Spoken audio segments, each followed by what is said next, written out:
दूसरों को बुराइयों से रोको और खुद भी रुके रहो, इसलिए तुम्हें बुराइयों से रुकने का हुक्म पहले है और दूसरों को रोकने का बाद में है। इंसान की फितरत में है कि जब वो किसी को तकलीफ में देखता है तो उसे भी तकलीफ महसूस होती है। अगर किसी राह पर अगर दरिंदा बैठा देखे तो वो दूसरों को वहां जाने से रोकेगा। दरिया में तूफानी लहरें हैं और डूब जाने का खौफ है तो वो लोगों को आगाह करेगा कि इस तरफ मत जाओ। इस तरह रोकना असल में दूसरों की भलाई और उन्हें खतरे से बचाने के लिए होता है। अखलाकियात में भी यही पसंदीदा रवैया है कि अगर आप किसी अमल की कमजोरी से वाकिफ हैं, जैसे कि झूठ बोलना बुरा है, तो जब कोई झूठ बोलेगा तो आप उसे समझाएंगे। इस रोकने से ये मालूम होता है कि अक्ल का तकाजा यही है कि दूसरे को नुकसान से बचाया जाए। अमीर उल मोमिनीन हजरत अली अलैहिस्सलाम यहाँ इंसान को एक फर्ज के तौर पर याद दिला रहे हैं कि अगर कोई शख्स जहालत या गफलत की वजह से गलती कर रहा है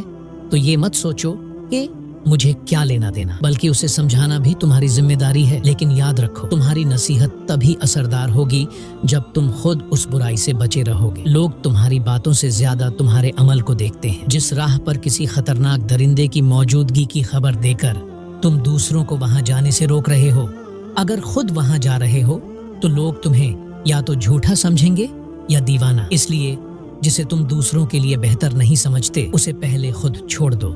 इसी बात पर जोर देते हुए हजरत अली अलैहिस्सलाम फरमाते हैं कि तुम दूसरों को बुराई से रोको, मगर याद रखो कि पहले तुम्हें खुद उस बुराई से बचने का हुक्म दिया गया है और फिर दूसरों को रोकने का।